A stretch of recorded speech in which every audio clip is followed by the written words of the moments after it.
you say the Lakers are family. How close to the family are you right now? Oh, extremely.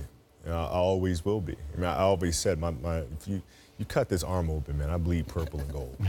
That's never going to change. Okay, how close are you to the newest member of the Laker family? Well, he's part of the Laker family. Right. So when he first came on board, I said, listen, is there anything you need? You are now family now. You're part of this tradition. So if there's anything you need, just let me know. Has he needed anything? No, I think he's fine. All right. You write in the book about LeBron James, the main thing the two of you discussed is what constitutes a killer mentality. What was your message to him? Well, the message is always to go out there and dominate. Right? There's no let up. And once the game starts and once the practice begins, you know, you're in that mode. You know, everything's a game 7. When you approach every practice and every game with that kind of mentality, you know, it bleeds into the rest of the guys. And then the rest of the unit has that same approach and that same intensity, but it starts at the top. I got chicken skin on that. All right, you also said when it came to contact, you enjoyed hitting and getting hit more than LeBron, and that impacted your head-to-head matchups. How so? Well, I love posting up. I love the physicality of it, where, you know, he liked playing on the perimeter more, which is interesting because he's 6'10", and right, 280, but he liked being on the perimeter. I like being down low, and I like banging. So when I get down to the post and I would post him up, I'd love to put my shoulder into his chest. I love to feel his, you know, spin off of him and kind of work that way. As he kind of grew older, you start seeing him going to post up more and bang a little bit more. But when he first came into the league, man, he's just like dancing around on the perimeter. Jerry passed the torch to Magic. Magic passed it to you. Fair to say you've passed it to LeBron? Well, it's funny is none of them passed the torch to any of them. Right? Like it's a figurative torch. Yeah, it's a figurative torch. Like, you know, Jerry was here, and then Magic came, and right, now you have the responsibility and the pressure of the franchise, which is an immense one, right? And you got to win. And then you know, I came on board with Shaq, and we were able to carry on that tradition. And then with Powell, and you know, and now it's Bron and Kuz and then, you know, Lonzo and these guys, and it's their turn to do the same thing. And Ingram, and you know, it's a lot of pressure, but this is what we do. You know, we don't hang division banners. What do the pictures in the book of you and Shaq say about your relationship? Well, Shaq and I now have a great time together. And his son, by the way, is going to be a phenomenal player. I'm looking forward to getting in the gym and working with him a little bit. But Shaq and I's relationship has always been a good one, man. Always been a good one. We've had our moments. Right.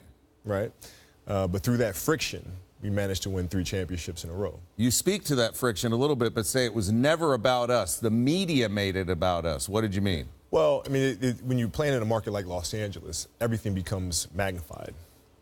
Right? And so it's never really the issue between two people because those things can be solved with a conversation. But when things get hyped up a lot, all of a sudden you have other people intermingling in between. And we weren't mature enough to tell everybody else, shut up. Shut up. I know what to do. I know the right thing to do. We're going to do it. But still in all, man, it was a hell of a journey. You bring up players, and you talk specifically about them. I'm going to start with Michael Jordan. You said a teaching moment. What did he teach you? He taught me a lot of stuff. I mean, he was, you know, a great teacher and mentor for me.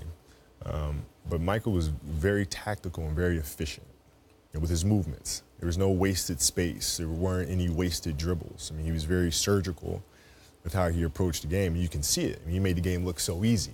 This is very difficult to do. You say KG never jawed at you. Never. Never. Never. You've got to be the only guy.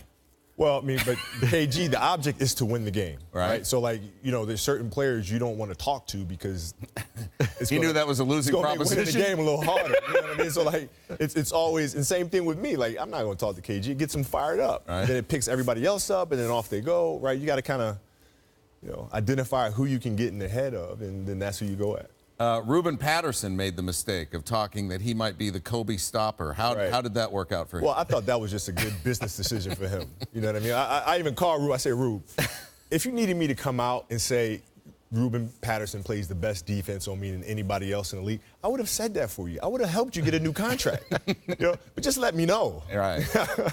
So instead, he got... Well, instead, yeah, I had to torch him.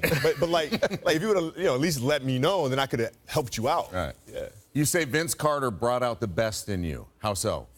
Well, I was always really competitive with Vince. Vince was a year ahead of me in high school. He's still playing, by the way. Which is unbelievable. I mean, I saw him windmill the other day, which just goes to his insane athletic ability. Yeah. And we played on the same AAU team in high school. We played a tournament together, and I remember how the height that this guy can elevate off the ground was just unbelievable.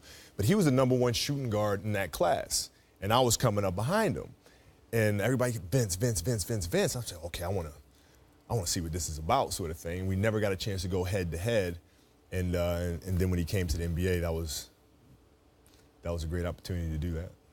Young Kevin Durant, no problem, you said. None. None. That's changed. How was it no problem, and how is it a problem now? Well, he came back one season, and it became the toughest matchup that I've had to deal with in my entire career outside of Tracy McGrady. So what changed? Well, when he first came in the league, he used to kind of shoot across from his face. Right, so if I'm able to push him right and cut off his driving angles, then I give myself a great chance of stopping him, because it's hard to pull up and shoot going right when you're shooting it from across the side of your face. And then when he came back, all of a sudden that shot moved more to the top of his head. Now he's going right, stopping and popping. Then he could post up, he could turn left shoulder, he could turn right shoulder, and then it became a serious problem. You just mentioned Tracy McGrady. Yeah. He works for us. Magic, you say.